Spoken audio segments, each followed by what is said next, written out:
¿Te lo has preguntado alguna vez?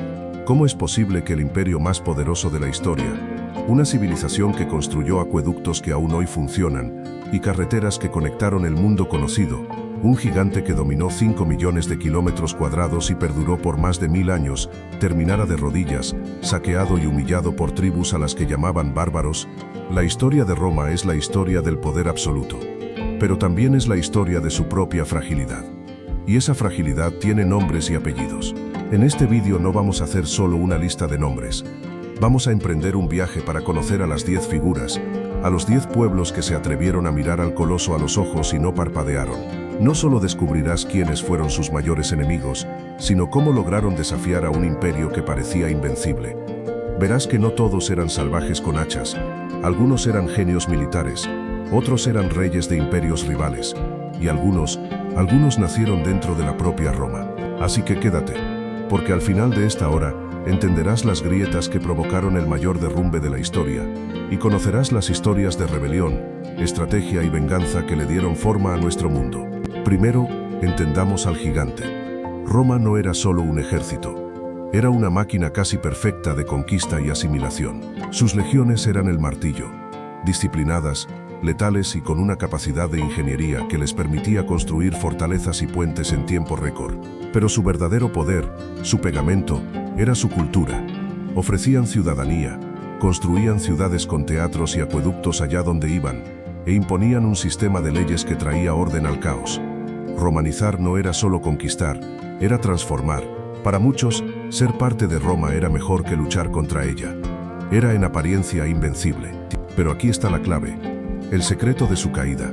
El coloso se sostenía sobre pies de barro. Sus enemigos más astutos no solo atacaban con la espada, sino que explotaban las grietas que ya existían. ¿Cuáles eran esas grietas? Una inestabilidad política brutal, emperadores asesinados uno tras otro en sangrientas guerras civiles, una economía insostenible, dependiente de la conquista y del trabajo esclavo, y una arrogancia desmedida que les impedía ver que el mundo a su alrededor estaba cambiando y que los bárbaros no eran tan simples como ellos creían. Por eso en este viaje vamos a conocer a 3 tipos de enemigos. Primero a los grandes rivales, imperios y civilizaciones, como Cartago o Persia, que compitieron con Roma por el dominio del mundo. Luego a los héroes de la resistencia, líderes como Vercingétorix o Boadicea, que unieron a sus pueblos para luchar hasta la muerte por su libertad contra el avance de las legiones. Y finalmente a los más peligrosos de todos, las fuerzas que surgieron desde dentro. Esclavos que se rebelaron, como Espartaco, o antiguos aliados bárbaros que, tras aprender de Roma, se volvieron y usaron sus propias tácticas en su contra. Pero antes de que las tribus germánicas hicieran temblar sus fronteras del norte, y mucho antes de que el imperio se ahogara en sus propias crisis, Roma se encontró con un hombre, un solo hombre que de niño juró odio eterno a su república y que estuvo a punto, él solo, de borrarla del mapa. Un hombre cuyo nombre se convirtió en la peor pesadilla para cualquier romano y en la primera gran prueba de que el coloso, después de todo, sí podía sangrar. Hablamos por supuesto de Aníbal Barca. ¿Te lo has preguntado alguna vez? ¿Cómo es posible que el imperio más poderoso de la historia, una civilización que construyó acueductos que aún hoy funcionan y carreteras que conectaron el mundo conocido, un gigante que dominó 5 millones de kilómetros cuadrados y perduró por más de 1000 años, terminara de rodillas, saqueado y humillado por tribus a las que llamaban bárbaros? La historia de Roma es la historia del poder absoluto, pero también es la historia de su propia fragilidad. Y esa fragilidad tiene nombres y apellidos. En este vídeo no vamos a hacer solo una lista de nombres. Vamos a emprender un viaje para conocer a las 10 figuras, a los 10 pueblos que se atrevieron a mirar al coloso a los ojos y no parpadearon. No solo descubrirás quiénes fueron sus mayores enemigos, sino cómo lograron desafiar a un imperio que parecía invencible. Verás que no todos eran salvajes con hachas, algunos eran genios militares, otros eran reyes de imperios rivales, y algunos nacieron dentro de la propia Roma. Así que quédate, porque al final de esta hora entenderás las grietas que provocaron el mayor derrumbe de la historia y conocerás las historias de rebelión, estrategia y venganza que le dieron forma a nuestro mundo. Primero, entendamos al gigante. Roma no era solo un ejército, era una máquina casi perfecta de conquista y asimilación. Sus legiones eran el martillo, disciplinadas, letales y con una capacidad de ingeniería que les permitía construir fortalezas y puentes en tiempo récord. Pero su verdadero poder, su pegamento, era su cultura. Ofrecían ciudadanía, construían ciudades con teatros y acueductos allá donde iban, e imponían un sistema de leyes que traía orden al caos. Romanizar no era solo conquistar, era transformar. Para muchos ser parte de Roma era mejor que luchar contra ella. Era en apariencia invencible. Pero aquí está la clave, el secreto de su caída. El coloso se sostenía sobre pies de barro. Sus enemigos más astutos no solo atacaban con la espada, sino que explotaban las grietas que ya existían. ¿Cuáles eran esas grietas? Una inestabilidad política brutal, emperadores asesinados uno tras otro en sangrientas guerras civiles. Una economía insostenible, dependiente de la conquista y del trabajo esclavo, y una arrogancia desmedida que les impedía ver que el mundo a su alrededor estaba cambiando y que los bárbaros no eran tan simples como ellos creían. Por eso en este viaje, vamos a conocer a tres tipos de enemigos. Primero a los grandes rivales, imperios y civilizaciones, como Cartago o Persia, que compitieron con Roma por el dominio del mundo. Luego a los héroes de la resistencia, líderes como Vercingetorix o Boadicea, que unieron a sus pueblos para luchar hasta la muerte por su libertad contra el avance de las legiones. Y finalmente a los más peligrosos de todos, las fuerzas que surgieron desde dentro, esclavos que se rebelaron, como Espartaco o antiguos aliados bárbaros que, tras aprender de Roma, se volvieron y usaron sus propias tácticas en su contra. Pero antes de que las tribus germánicas hicieran temblar sus fronteras del norte, y mucho antes de que el imperio se ahogara en sus propias crisis, Roma se encontró con un hombre. Un solo hombre que de niño juró odio eterno a su república y que estuvo a punto, él solo, de borrarla del mapa. Un hombre cuyo nombre se convirtió en la peor pesadilla para cualquier romano y en la primera gran prueba de que el coloso, después de todo, sí podía sangrar. Hablamos por supuesto de Aníbal Barca. Hay juramentos que se los lleva el viento y hay juramentos que cambian la historia. Frente a un altar en Cartago, un niño de 9 años llamado Aníbal puso su mano sobre el sacrificio y juró frente a su padre, el gran general Amílcar Barca, que jamás sería amigo de Roma. No solo cumplió su palabra, sino que se convirtió en la encarnación de su odio. Años después, ese niño era ya el comandante supremo del ejército cartaginés en Hispania. Y no esperó a que Roma viniera a por él. Hizo lo impensable. Mientras Roma dominaba los mares, Aníbal decidió llevar la guerra por tierra directamente al corazón de Italia. Lo que siguió es una de las mayores hazañas logísticas y militares de todos los tiempos. Con un ejército de mercenarios de todas las razas y casi 40 elefantes de guerra, cruzó los Pirineos y luego se enfrentó al muro más temible de todos los Alpes. Fue una procesión de muerte y maravilla, perdiendo a miles de hombres y a casi todas sus bestias, pero cuando descendió a las llanuras de Italia, lo hizo como una aparición fantasmal, un vengador que surgía donde nadie lo creía posible. Roma, arrogante y segura de sí misma, envió a sus cónsules y a sus legiones para aplastar al insolente. Y Aníbal los destrozó, uno por uno. En el río Trebia usó el frío y el terreno para aniquilar a un ejército consular. En el lago Trasimeno preparó la mayor emboscada de la historia antigua, masacrando a otro ejército consular casi al completo. El pánico se apoderó de Roma. El metus punicus, el miedo púnico, se convirtió en una paranoia colectiva. Pero la obra maestra de Aníbal, la lección de táctica que se estudiaría en las academias militares 2000 años después, llegaría en los campos de Canas. Allí, con un ejército inferior en número, Aníbal dispuso a sus tropas en una formación de media luna. Permitió que el centro más débil cediera ante la carga de las legiones romanas, que avanzaron confiadas hacia la trampa. Una vez dentro, la caballería cartaginesa, superior a la romana, barrió los flancos y se cerró por detrás. La trampa era perfecta. En un solo día, Aníbal borró del mapa al ejército más grande que Roma había reunido jamás. Se dice que murieron más de 50.000 soldados romanos, incluyendo al cónsul y a 80 senadores. Tras Canas, la pregunta era obvia. ¿Por qué no marchó sobre Roma? Quizás no tenía el equipo de asedio, quizás esperaba que los aliados de Roma la abandonaran, o quizás sabía que tomar la ciudad era un imposible. Nunca lo sabremos. Pero durante más de una década, Aníbal campeó a sus anchas por Italia, un depredador indomable que ningún ejército se atrevía a enfrentar en campo abierto. Roma, en su desesperación, recurrió a la guerra de guerrillas, a evitar la batalla directa, y sobre todo parió a su propio genio, un joven general llamado Publio Cornelio Escipión.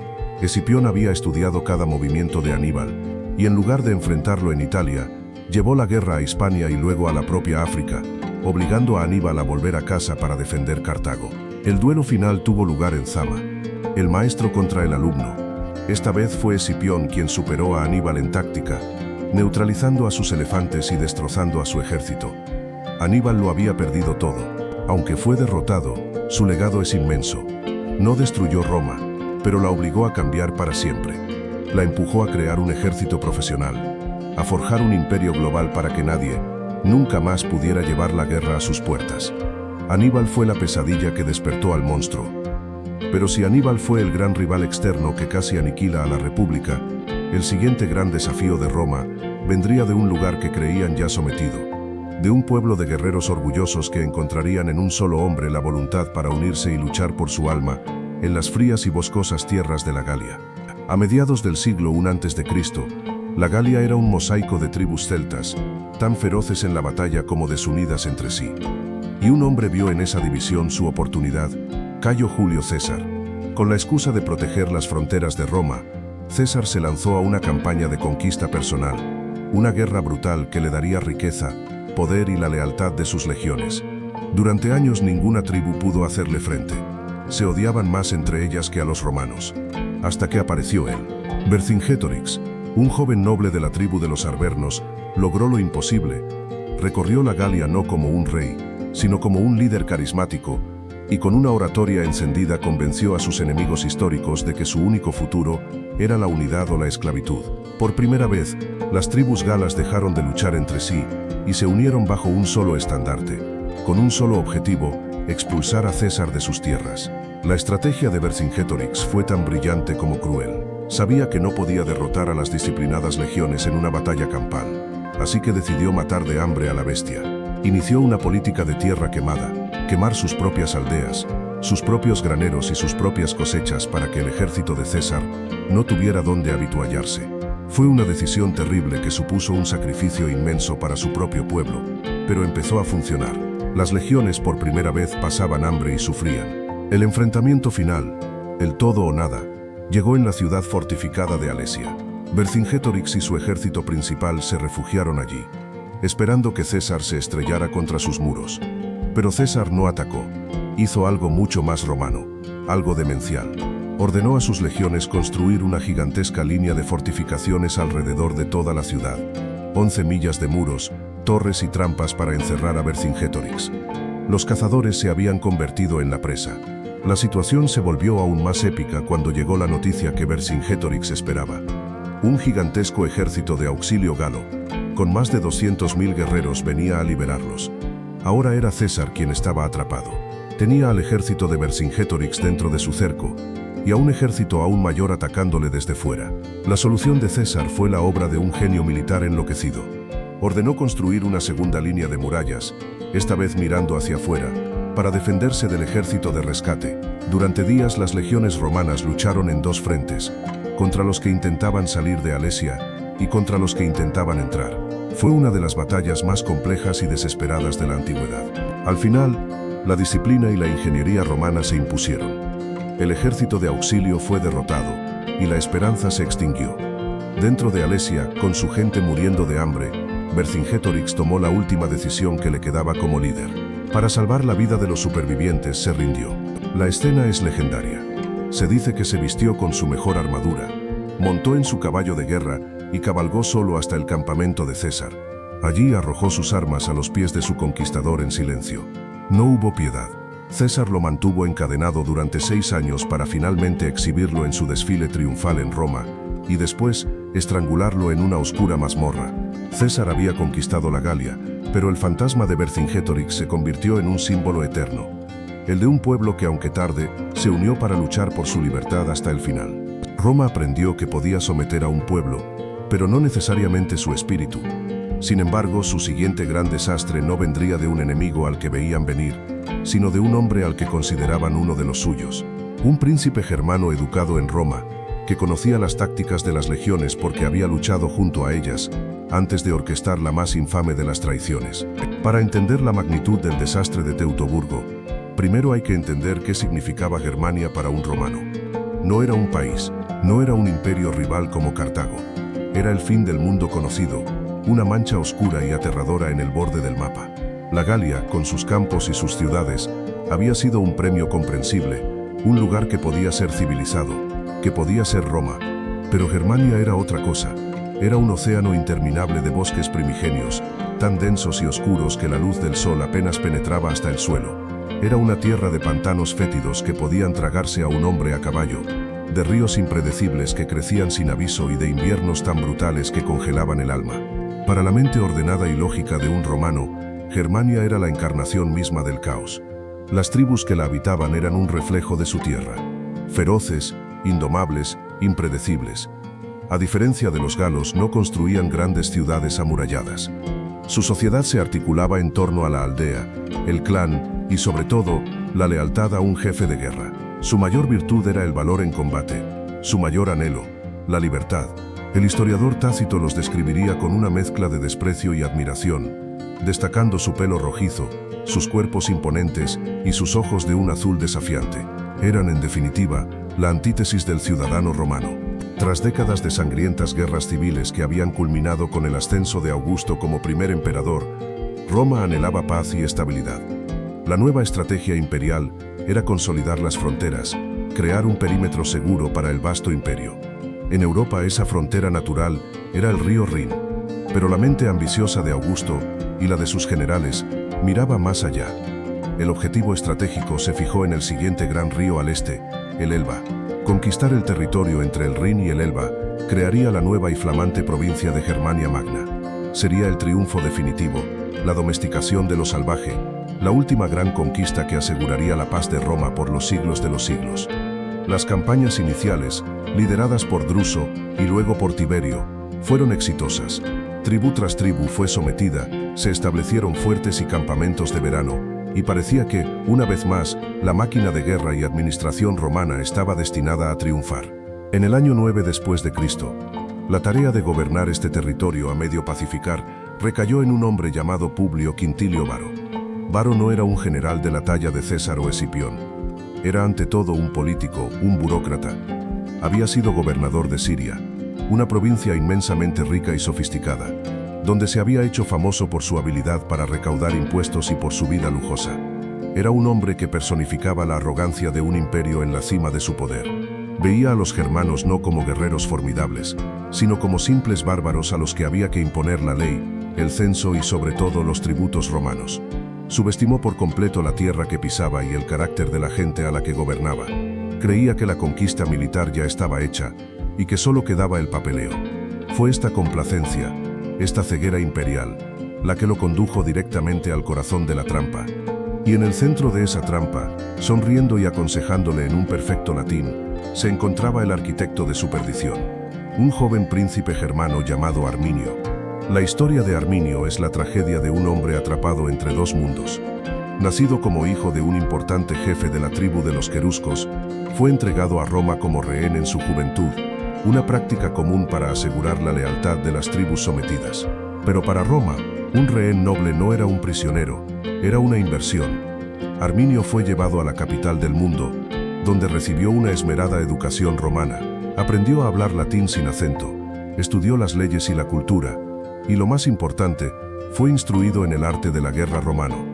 No era un simple estudiante, su talento era evidente. Se le concedió la ciudadanía romana, un honor inmenso. Su nombre pasó a ser Gayo Julio Arminio. Ascendió en el escalafón militar hasta convertirse en eques, un caballero, miembro de la segunda clase más alta de la sociedad romana. Y se le dio el mando de un ala de caballería auxiliar, compuesta irónicamente por sus propios compatriotas germanos. Luchó por Roma. Sirvió con distinción en las campañas de Panonia, en los Balcanes, donde probablemente vio de cerca la brutalidad y la eficacia de las legiones. Vio cómo pensaban, cómo luchaban, cómo se organizaban y sobre todo cómo confiaban en su sistema. Conocía la mente romana desde dentro porque parte de su mente era romana. ¿Qué fue lo que le hizo cambiar? Fue un lento despertar de su identidad germana, un resentimiento acumulado al ver a su pueblo sometido a los arrogantes recaudadores de Varo. Fue una ambición personal, el deseo de unificar a las tribus y convertirse en su rey, un título que los romanos no tolerarían, o este fue siempre su plan, un odio paciente y disimulado, esperando el momento perfecto para vengar a su gente. La historia no da una respuesta clara. Lo que sí sabemos es que, mientras se sentaba a la mesa de Varo, compartiendo vino y conversación como su más leal consejero germano, Arminio ya estaba tejiendo una red de traición de una complejidad asombrosa. Su genio no fue solo militar, sino político.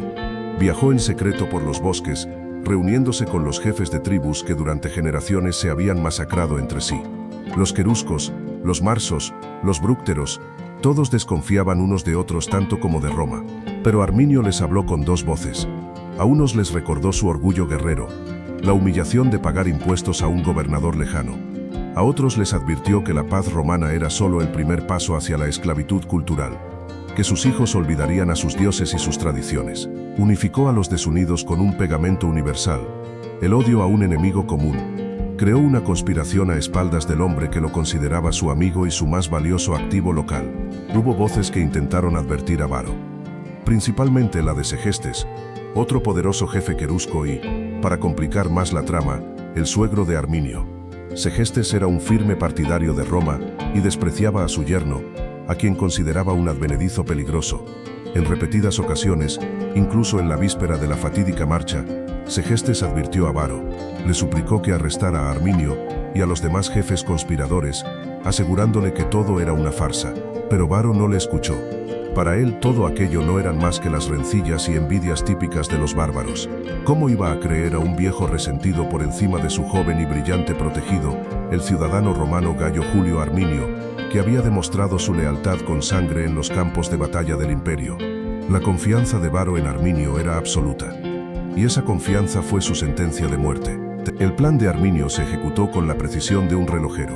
A finales del verano del año 9, cuando Varo se preparaba para marchar con sus 3 legiones, la 17ª, la 18ª y la 19ª, y todo su séquito desde su campamento de verano junto al río Weser, hacia sus cuarteles de invierno en el Rin, Arminio le trajo la noticia perfecta. Una pequeña tribu en una zona remota al noroeste se había rebelado. Era un asunto menor, le aseguró, pero que requería una demostración de fuerza para que no se extendiera. Y le sugirió a Varo una ruta, un atajo a través del bosque de Teutoburgo, que le permitiría aplastar la revuelta rápidamente y continuar su camino hacia el Rin. Era una trampa perfecta. Arminio estaba enviando a las legiones a un terreno que anulaba todas sus ventajas. Varo, en un acto de increíble incompetencia, aceptó. Abandonó las rutas seguras y conocidas y se adentró en lo desconocido. No marchaba como un ejército en territorio enemigo, sino como una procesión administrativa. Las 3 legiones, junto a 6 cohortes de auxiliares y 3 alas de caballería, formaban una columna que se extendía por más de 15 kilómetros. Junto a los soldados iban sus familias, mercaderes, sirvientes y un interminable tren de carromatos y mulas. No estaban en formación de batalla, estaban de mudanza. Entonces el tiempo se alió con el traidor. Un violento temporal se desató sobre ellos. Una lluvia torrencial convertía el sendero en un lodazal que absorbía las sandalias y frenaba las ruedas de los carros. Vientos huracanados derribaban árboles gigantescos sobre la columna, sembrando el caos y bloqueando el paso. La oscuridad del bosque se hizo aún más profunda, más claustrofóbica. Las legiones, la máquina de guerra más formidable del mundo en campo abierto, se vieron reducidas a una serpiente larga, lenta y vulnerable, atrapada en una ratonera natural. Fue entonces cuando Arminio y sus guerreros atacaron. No hubo una carga honorable, ni una batalla campal. Fue una carnicería. Desde las alturas de la espesura, ocultos tras los árboles y la niebla, los germanos lanzaron una lluvia incesante de jabalinas, lanzas cortas y afiladas que atravesaban los escudos y las armaduras romanas. Aparecían en oleadas, atacaban un punto débil de la columna y se desvanecían de nuevo en el bosque antes de que los legionarios pudieran organizarse para responder. Los romanos no podían formar su famoso testudo, la formación de tortuga, en el terreno embarrado y escarpado. Sus escudos de madera y cuero, empapados por la lluvia, pesaban una enormidad. Las cuerdas de sus arcos, mojadas, eran inútiles. Estaban ciegos, sordos y completamente a merced de un enemigo que se movía por el terreno como si fuera una extensión de su propio cuerpo. Durante 3 días la masacre continuó. La disciplina romana, su mayor virtud, se rompió. El pánico reemplazó al orden. Cada intento de formar una línea defensiva o de construir un campamento fortificado por la noche era respondido con más ataques feroces. Varo, Viendo a sus hombres morir a su alrededor, incapaz de revertir el desastre que su propia estupidez había provocado, tomó la salida del aristócrata romano, se arrojó sobre su propia espada. Muchos de sus oficiales le siguieron. Al final del tercer día, no quedaba nada. 3 legiones enteras, el corazón del ejército romano en el Rin, habían sido aniquiladas. Entre 15.000 y 20.000 soldados romanos yacían muertos en el fango y la maleza del bosque de Teutoburgo. Pero la mayor humillación no fue la pérdida de hombres, sino la de los símbolos. Los germanos capturaron las 3 águilas de oro de las legiones, los estandartes sagrados que representaban el alma y el honor de Roma.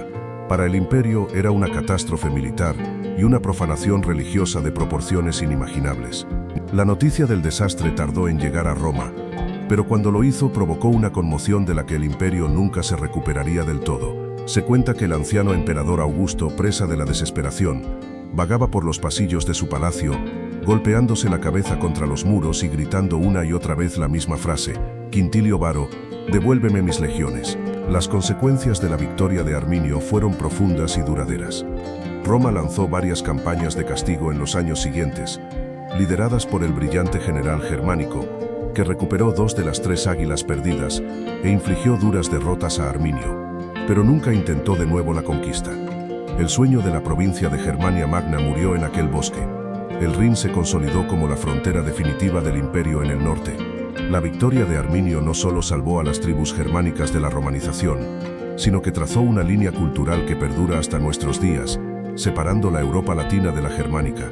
Arminio, el hombre que conocía a Roma mejor que nadie, usó ese conocimiento no para servirla, sino para asestarle el golpe más doloroso y humillante de su historia imperial. Y así, mientras Roma sellaba con sangre y terror su frontera norte, un tipo de amenaza completamente diferente, una que no venía de los bosques lejanos sino de su propio y podrido corazón, estaba a punto de estallar. La República había sobrevivido a Aníbal, y el imperio sobreviviría a Arminio, pero ahora tendrían que enfrentarse a un enemigo que no luchaba por tierras o por la independencia de una tribu, sino por la idea más peligrosa de todas, la libertad. Un enemigo nacido de la crueldad misma del sistema romano, el gladiador. El imperio romano, con sus majestuosos templos, su ley y su filosofía, se construyó sobre una base invisible y sufriente. Era un coloso que se alimentaba de la miseria humana, y su combustible tenía un nombre: esclavitud. No era un aspecto secundario de su economía, era el motor. Millones de seres humanos, despojados de su nombre, de su familia y de su libertad, eran considerados por la ley romana no como personas, sino como instrumentum vocale, herramientas con voz. Eran la propiedad de sus amos, y su valor era menor que el de un buen caballo o una finca. Las conquistas incesantes de la República inundaban Italia con un tsunami de carne humana. Galos, germanos, griegos, tracios, todos capturados y destinados a una vida de trabajo forzado en las condiciones más brutales imaginables. Su nombre era Espartaco. Las fuentes históricas, todas escritas por sus enemigos romanos, nos dan un retrato incompleto y sesgado. Pero ciertos hechos parecen claros. Era Tracio, una región famosa por sus fieros guerreros. Se cree que pudo haber servido como soldado en las tropas auxiliares romanas antes de desertar o ser capturado, lo que explicaría su conocimiento de la organización y la táctica militar romana.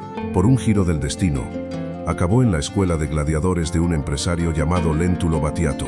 Allí, junto a otros hombres arrancados de sus hogares como los galos Crixo y Enomao, el resentimiento comenzó a hervir. La rebelión no empezó como un gran plan para derrocar a la República. Fue un acto de pura desesperación. Unos 200 gladiadores conspiraron para escapar, pero su plan fue descubierto. Sin tiempo que perder, un grupo más pequeño, de unos 70 hombres, decidió actuar.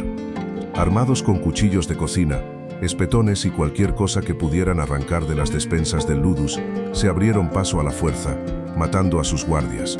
Una vez en la calle, su suerte fue increíble. Se toparon con un carro que transportaba armas de gladiadores para otro espectáculo. Se armaron hasta los dientes y huyeron de Capua. La chispa se había encendido.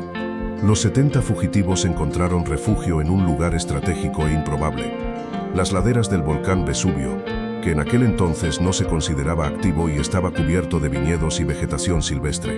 Desde allí el pequeño grupo de gladiadores empezó a lanzar incursiones por la rica y fértil región de Campania.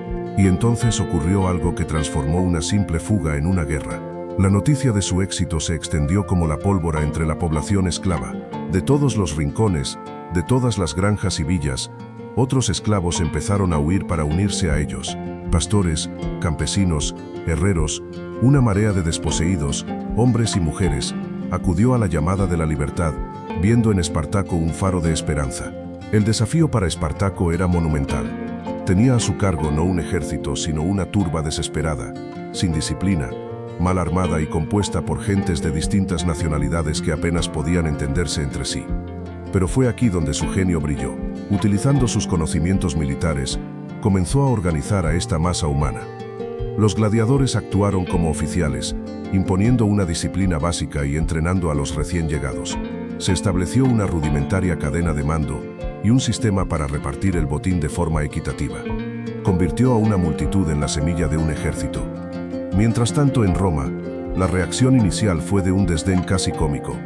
No consideraron la revuelta como una guerra, un bellum, que habría requerido la intervención de los cónsules y sus legiones.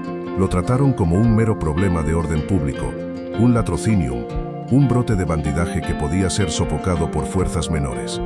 Enviaron a un pretor, Cayo Claudio Glabro, con una milicia de unos 3.000 hombres, reclutados a toda prisa y sin experiencia. Glabro, compartiendo la arrogancia de su gobierno, no se molestó en construir un campamento fortificado. Simplemente bloqueó el único sendero conocido que descendía del Vesubio, convencido de que los esclavos, atrapados y sin suministros, se rendirían o morirían de hambre. Fue el primer gran error de Roma, y la primera muestra de la brillantez táctica de Espartaco. Atrapado en la cima, Espartaco ordenó a sus hombres que recogieran las vides silvestres que crecían abundantemente en las laderas del volcán. Con ellas tejieron largas y resistentes cuerdas. Una noche, bajo el manto de la oscuridad, los rebeldes utilizaron estas cuerdas para descender en rapel por un acantilado que los romanos habían considerado impracticable y por tanto habían dejado sin vigilancia. Silenciosamente rodearon la posición romana. El ejército de Glabro, sorprendido en un ataque por la retaguardia, fue aniquilado por completo. La noticia de esta victoria imposible disparó la leyenda de Espartaco. Un segundo pretor, Publio Varinio, fue enviado para vengar la humillación, y fue igualmente derrotado en una serie de enfrentamientos. El ejército de esclavos no solo había sobrevivido, sino que se había apoderado de armas y equipos romanos, mejorando drásticamente su capacidad de combate. El ejército rebelde creció a un ritmo exponencial, llegando a alcanzar una cifra asombrosa de más de 120.000 almas. Ya no era un campamento de fugitivos, era una nación en movimiento, una ciudad ambulante de hombres, mujeres y niños liberados que seguían a su líder a través de Italia. Y esto plantea la pregunta central de la Tercera Guerra Servil. ¿Cuál era el objetivo final de Espartaco? Los historiadores debaten acaloradamente sobre ello. Es poco probable que pretendiera conquistar Roma. Sabía que carecía del equipo de asedio y de la estructura política para gobernar. La teoría más aceptada es que su plan era eminentemente pragmático. Marchar con su gente hacia el norte, cruzar la barrera de los Alpes y disolver el ejército, permitiendo que cada uno regresara a su tierra de origen, ya fuera la Galia, Germania o su Tracia natal. Sin embargo, el éxito trajo consigo la división. Una facción importante dentro del ejército, liderada por el galo Crixo, se embriagó con las victorias. Cansados de huir, deseaban quedarse en Italia para saquearla y vengarse de sus antiguos amos. En un momento crítico, Crixo se separó de Espartaco, llevándose consigo a unos 30.000 hombres. Fue un error fatal. Divididos, eran vulnerables. En el año 72 a.C., Roma, finalmente consciente de la magnitud de la amenaza, envió a los dos ejércitos consulares. Uno de ellos interceptó a Crixo y a sus hombres en la Apulia y los aniquiló. Cuando la noticia de la muerte de su compañero llegó a oídos de Espartaco, su reacción fue sombría y terrible. Capturó a 300 prisioneros romanos y los obligó a luchar a muerte en parejas, como gladiadores, en honor a los funerales de Crixo. El esclavo estaba ahora imponiendo a sus amos el mismo destino cruel del que él había escapado. A pesar de la tragedia, Espartaco continuó su marcha hacia el norte, derrotando a las legiones consulares una tras otra en una serie de brillantes victorias. Tenía el camino a los Alpes despejado. Estaba a punto de lograr su objetivo. Pero entonces, por una razón que sigue siendo un misterio, dio media vuelta y marchó de nuevo hacia el sur de Italia. Fue presionado por su propio ejército que no quería abandonar el rico botín de Italia. O este tenía un nuevo plan, quizás intentar pasar a Sicilia y encender allí una nueva revuelta. Sea cual sea la razón, fue su segundo y último error fatal. El pánico en el Senado romano era total. La República buscó a un salvador, y lo encontró en la figura de Marco Licinio Craso. Craso era el hombre más rico de Roma, un aristócrata de una ambición desmedida que anhelaba la gloria militar para igualar a su gran rival, Pompeyo el Grande. Se le concedió un poder extraordinario y el mando de 8 legiones. Craso era tan brutal con sus hombres como con el enemigo. Cuando una de sus legiones huyó ante el ejército de Espartaco, Craso reinstauró un castigo antiguo y terrible, la decimación. Reunió a la cohorte que había iniciado la huida y la dividió en grupos de 10. Cada grupo echó a suertes, y el desafortunado perdedor fue apaleado hasta la muerte por sus 9 compañeros. El mensaje era claro: luchar contra Espartaco era peligroso, pero hacer enfadar a Craso era una sentencia de muerte segura. Con su ejército aterrorizado y disciplinado, Craso acorraló a Espartaco en la punta de la bota de Italia. Allí demostró el poder de la ingeniería romana, construyendo un muro y una zanja de casi 60 kilómetros de costa a costa, atrapando a los rebeldes. El invierno llegó, y la situación de los esclavos se volvió desesperada. Pero una vez más, Espartaco demostró su genio. Durante una noche de tormenta de nieve, llenó parte de la zanja con tierra, madera y los cuerpos de prisioneros y animales, creando un puente improvisado. Logró que un tercio de su ejército se escapara de la trampa. Pero era el principio del fin. Su ejército estaba fracturado y agotado. En el año 71 a.C. tuvo lugar la batalla final. Sabiendo que no había escapatoria, Espartaco se preparó para un último acto de desafío. Antes del combate mandó que le trajeran su caballo. Lo mató frente a sus hombres, proclamando que si ganaba, tendría los mejores caballos de los romanos, y si perdía ya no necesitaría ninguno. Luchó con una furia legendaria, abriéndose paso entre las filas de legionarios, intentando desesperadamente alcanzar y matar a Craso en persona. Pero fue en vano. Rodeado por decenas de enemigos, cayó herido en una pierna por una jabalina. Siguió luchando de rodillas hasta que finalmente fue sepultado bajo una montaña de acero romano. Su cuerpo nunca fue identificado. La venganza de Craso fue tan metódica como terrible. Unos 6.000 esclavos que fueron capturados con vida fueron crucificados. Sus cruces se alinearon a lo largo de los 200 kilómetros de la Vía Apia, la principal calzada que unía Capua con Roma.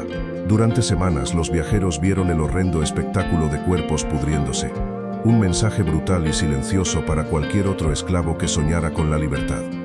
Espartaco fracasó. Su rebelión fue aplastada y su ejército aniquilado. Pero su historia trascendió su derrota.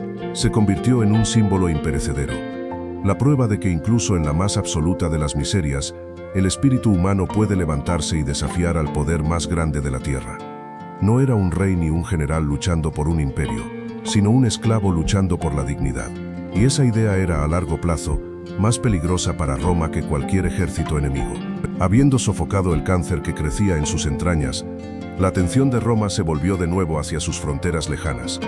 El siguiente gran desafío no vendría de un hombre, sino de una mujer, una reina de una isla brumosa y recién conquistada, cuya furia y sed de venganza desatarían una tormenta de fuego y destrucción que haría tambalear el dominio romano en Britania.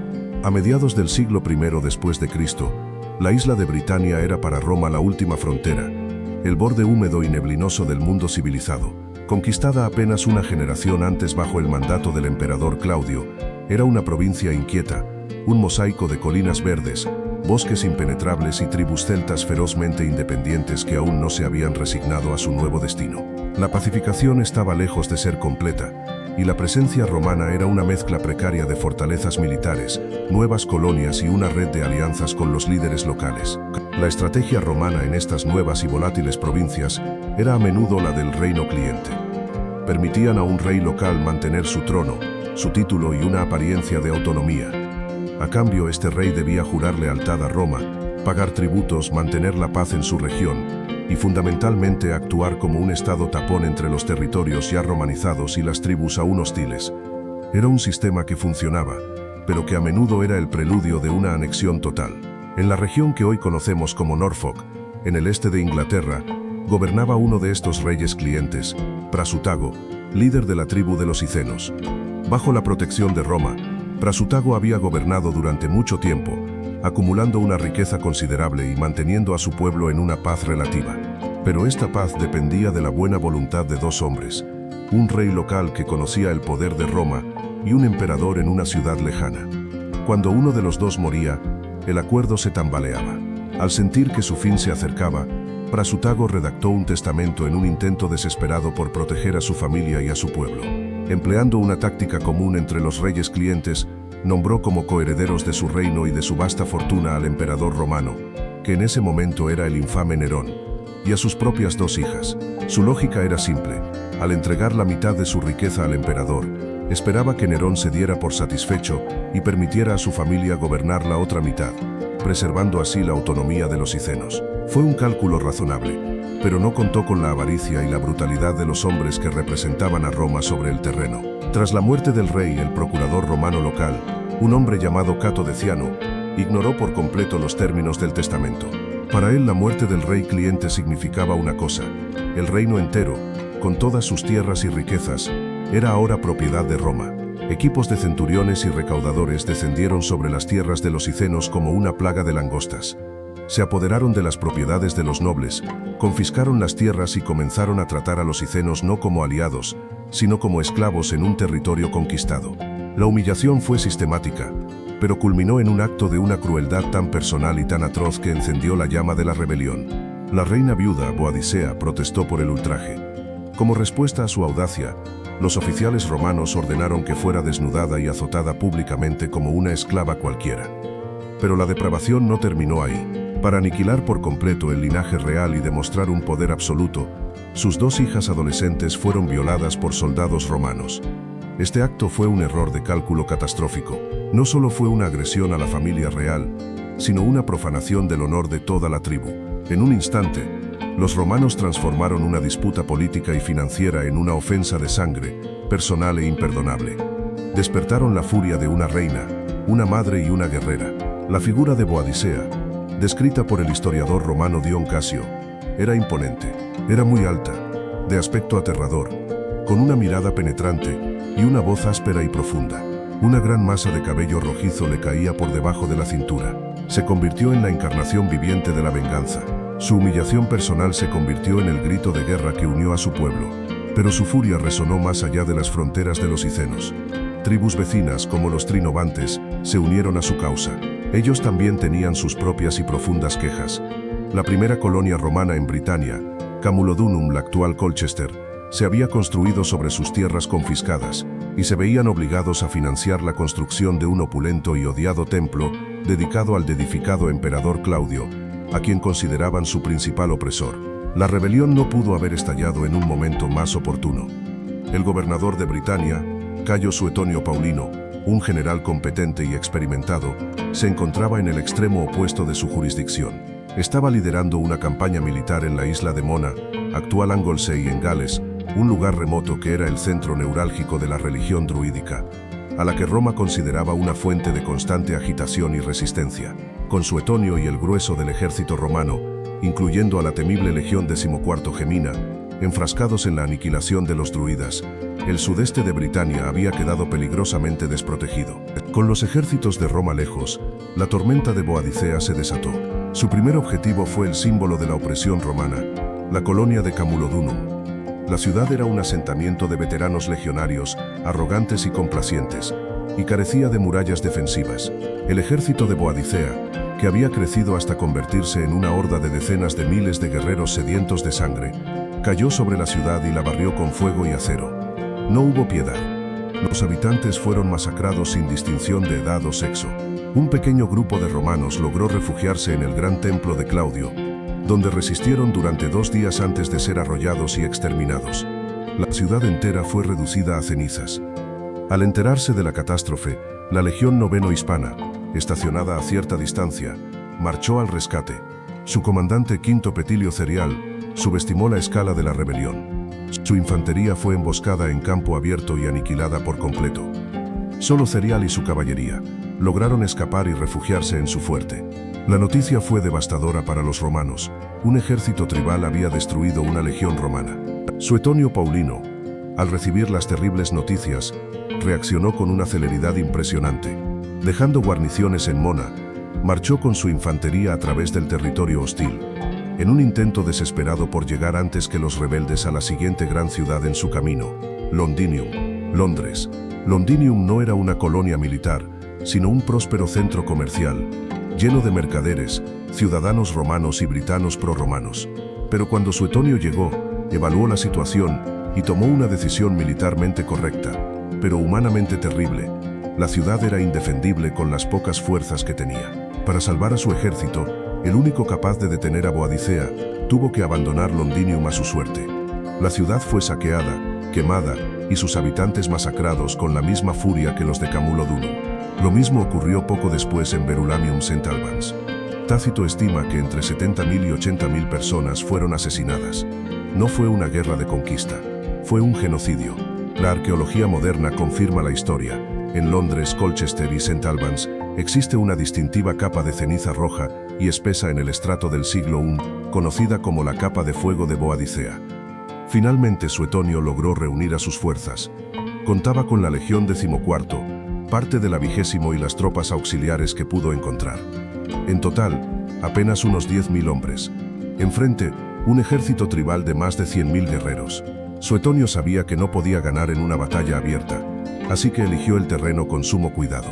Se posicionó en un lugar aún no identificado, probablemente en las Midlands, conocido como la Batalla de Watling Street. Escogió una garganta estrecha, con un denso bosque a su espalda, que impediría a los britanos usar su abrumadora superioridad numérica para rodearlo. El contraste entre los dos ejércitos era total. De un lado, 10.000 soldados profesionales disciplinados y resguardados en una posición defensiva perfecta. Del otro, una horda masiva, sobreconfiada por sus victorias y tan segura del resultado que habían llevado a sus familias en carros para que presenciaran el exterminio final de los romanos. Antes de la batalla, Boadicea recorrió el frente en su carro, con sus hijas a su lado. Su discurso no fue el de un general, sino el de una madre vengadora. Les dijo que luchaban por la libertad perdida y los cuerpos azotados, que el destino de los dioses era la venganza. Suetonio, en cambio, dio a sus hombres un discurso pragmático y profesional. Les pidió que ignoraran los gritos de los bárbaros y que confiaran en su entrenamiento, su disciplina y su acero. Los britanos lanzaron una carga masiva y desordenada, canalizándose ellos mismos hacia la boca de la garganta, justo donde Suetonio quería. La primera descarga de 7.000 jabalinas pilas romanas destrozó su avance. Inmediatamente después, los legionarios cargaron en su letal formación de cuña, apuñalando con sus espadas cortas los gladios. La batalla se convirtió en una masacre metódica y unilateral. Los britanos, incapaces de usar su número, entraron en pánico e intentaron huir, pero su propia caravana de carros, que habían situado en la retaguardia, bloqueó su escapatoria. Atrapados entre el acero romano y sus propios bagajes, fueron aniquilados. Los romanos no mostraron piedad, matando también a las mujeres y a los animales. Boadicea logró escapar del campo de batalla, pero, para no ser capturada, se suicidó con veneno poco después. La rebelión había sido ahogada en sangre. Sin embargo, la escala y la ferocidad del levantamiento conmocionaron a Roma. El emperador Nerón llegó a considerar la posibilidad de abandonar por completo la provincia de Britania. Aunque se decidió mantenerla, la política romana cambió. Los administradores brutales fueron reemplazados y el trato a los britanos se suavizó. Boadicea perdió la batalla, pero su furia obligó al imperio a replantearse los límites de su crueldad. Se convirtió en una leyenda, un símbolo eterno de una reina que prefirió desatar el infierno a vivir bajo la humillación. Tras enfrentarse a la rebelión en el lejano y brumoso norte, la atención de Roma tuvo que girar 180 grados hacia el este soleado y árido. Su siguiente gran adversario no sería una reina tribal buscando venganza, sino un rey de reyes, el soberano de un imperio sofisticado, antiguo y orgulloso que se consideraba por derecho igual a Roma. La lucha por una provincia fronteriza daría paso a una batalla geopolítica por la supremacía en Oriente. Durante siglos, la gran obsesión geopolítica de Roma había estado en el este. Mucho antes del ascenso de los emperadores, la república ya se había medido con el poder de los persas, en aquel entonces bajo el dominio de la dinastía parta. El desierto de Mesopotamia era un cementerio de legiones, y el nombre de la batalla de Carrhae, en el 53 a.C., era una herida que nunca había terminado de cicatrizar. Allí el triunviro Craso, el mismo que aplastó a Espartaco, perdió a su ejército, su vida, y lo que era peor para el orgullo romano, las sagradas águilas de sus legiones. El imperio parto demostró ser un adversario formidable, un muro contra el que chocaban una y otra vez las ambiciones romanas de expandirse hacia Oriente. Pero en la tercera década del siglo III después de Cristo, un terremoto político sacudió Persia.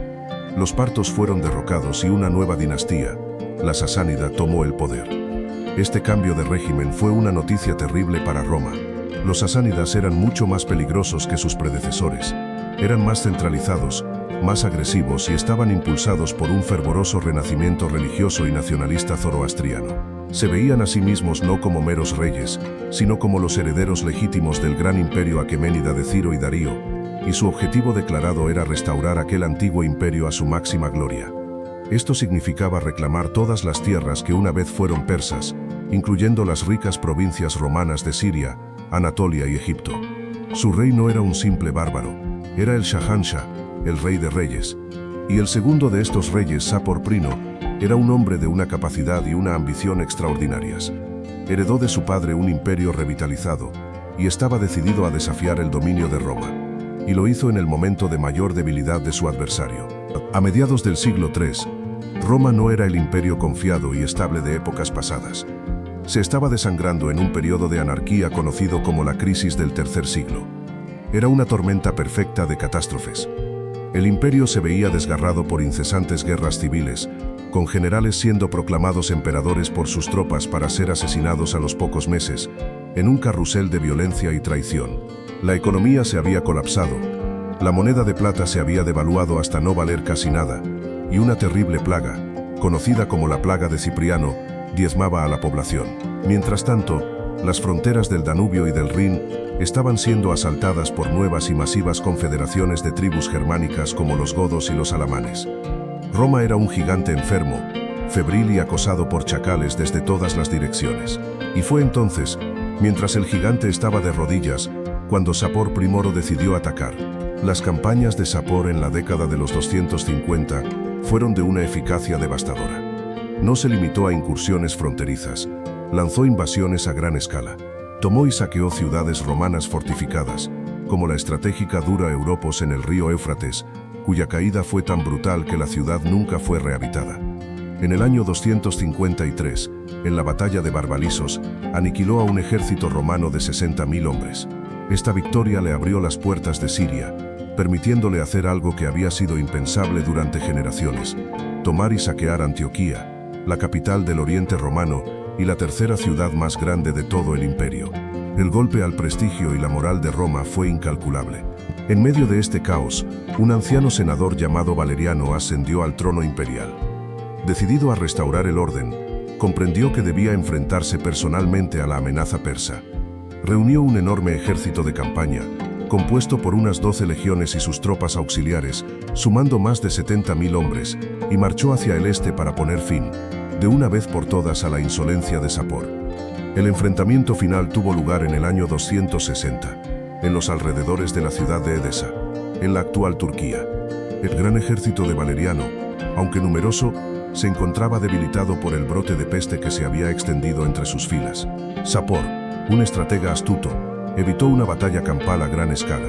En su lugar utilizó a su caballería pesada, los temibles catafractos, hombres y caballos completamente cubiertos de armadura, y a sus hábiles arqueros a caballo para acosar, rodear y desangrar al ejército romano.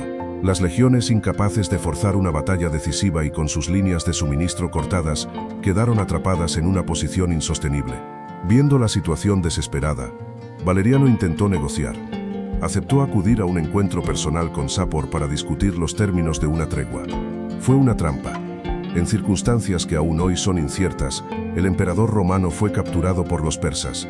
Por primera vez en la larga y orgullosa historia de Roma, un emperador, la encarnación viviente del poder y la majestad del imperio, había sido tomado prisionero por un enemigo extranjero. La noticia recorrió el mundo antiguo como una onda de choque. Era un suceso que rompía el orden cósmico. El aura de invencibilidad de Roma, ya dañada, quedó hecha añicos. Sapor no perdió la oportunidad de inmortalizar su increíble triunfo. En los acantilados de Naxche Rostam y Bishapur, en el corazón de Persia, mandó tallar unos relieves en roca colosales y espectaculares. En ellos se ve a Sapor, montado a caballo, con la corona de rey de reyes, mirando con aire de superioridad. Arrodillado ante él, suplicando clemencia, se encuentra el emperador Valeriano. La propaganda era clara y eterna. El señor de Persia había humillado al señor de Roma. El destino final de Valeriano se convirtió en una leyenda de horror que los historiadores romanos difundieron para enfatizar la barbarie del enemigo. Se contaba que Sapor usaba al anciano emperador como escabel humano, pisando su espalda cada vez que quería montar a caballo, y que tras su muerte en cautiverio, su piel fue desollada, teñida de rojo, rellenada con paja como un trofeo de caza y exhibida permanentemente en un templo zoroastriano, una advertencia perpetua para cualquier romano que se atreviera a desafiar a Persia. La captura de Valeriano fue el punto más bajo de la crisis del tercer siglo. El imperio se fragmentó temporalmente en tres partes, con el imperio galo en el oeste y el imperio de Palmira en el este declarando su independencia. Aunque Roma, con su increíble capacidad de recuperación, finalmente se estabilizaría y lograría hacer retroceder a los persas, la herida de Edesa nunca se olvidó. Saporuino había demostrado que existía otro poder en el mundo capaz de mirar a Roma de igual a igual, y que el emperador, el hombre Dios sobre la tierra, también podía sangrar y arrodillarse. Mientras Roma lograba, con el tiempo, estabilizar su frontera oriental en un largo y agotador punto muerto con Persia, una nueva nube de tormenta, de una naturaleza completamente diferente, se estaba formando en las lejanas e infinitas estepas de Asia Central. No era un imperio con ciudades, leyes y reyes con los que se pudiera negociar. Era una fuerza de la naturaleza, un torbellino de jinetes nómadas que se movería como un solo ser, consumiendo todo a su paso. Un pueblo cuyo nombre se convertiría en sinónimo de destrucción apocalíptica, y cuyo líder no sería visto como un rey o un general, sino como el mismísimo azote de Dios. Y así nuestro viaje se detiene por ahora. Hemos recorrido siglos de historia y miles de kilómetros, desde las llanuras de Italia hasta los bosques de Germania y las arenas de Persia. Hemos visto cómo el coloso romano, el imperio que parecía destinado a durar una eternidad, fue desafiado, herido y humillado una y otra vez. Hemos caminado junto a Aníbal, el genio cartaginés que cruzó los Alpes y enseñó a Roma el significado del miedo. Nos hemos alzado con Vercingétorix, el héroe que unió a las tribus de la Galia en un último y desesperado grito por la libertad. Hemos sentido la traición de Arminio, el príncipe germano que usó el conocimiento de Roma para infligirle su derrota más infame. Hemos luchado junto a Espartaco, el gladiador que demostró que el espíritu humano puede buscar la libertad incluso en la más profunda de las miserias. Hemos cabalgado con Boadicea, la reina britana cuya furia vengadora quemó hasta los cimientos 3 ciudades romanas. Y nos hemos arrodillado, junto al emperador Valeriano, ante Sapor Primoro, el rey de reyes persa que le demostró al mundo que Roma no era la única superpotencia sobre la tierra. Cada uno de ellos, a su manera, dejó una cicatriz imborrable en la historia de Roma. Y esto nos lleva a la pregunta final. ¿Fueron estos grandes adversarios la causa de los problemas de Roma? ¿O simplemente el síntoma de una enfermedad mucho más profunda? Y cada enemigo que hemos visto explotó una debilidad, una grieta en los cimientos del coloso. La arrogancia, la avaricia, la brutalidad de su expansión, la inestabilidad de sus emperadores y la crueldad de su sistema social. Quizás al final, el mayor enemigo de Roma siempre fue ella misma. Por supuesto, la historia no termina aquí. En el horizonte aún aguardaban los jinetes del apocalipsis como Atila el Huno, y los líderes germánicos como Alarico y Gensérico, que no solo desafiarían a Roma, sino que la saquearían y desmantelarían pieza por pieza. Pero esa es otra historia. Ahora te toca a ti. De todos los enemigos que hemos explorado hoy, ¿cuál te ha parecido el más formidable, el más justo en su causa o el más decisivo en la historia? ¿Y a qué otro gran enemigo de Roma te gustaría que dedicáramos un vídeo en el futuro? Déjanos tu opinión en los comentarios. Nos encanta leer vuestras ideas. Si te ha gustado este viaje a través de la historia, dale a me gusta, suscríbete al canal para no perderte los próximos documentales y activa la campanita para que te avisemos en cuanto haya uno nuevo. Gracias por acompañarnos. Nos vemos en el próximo capítulo de la historia.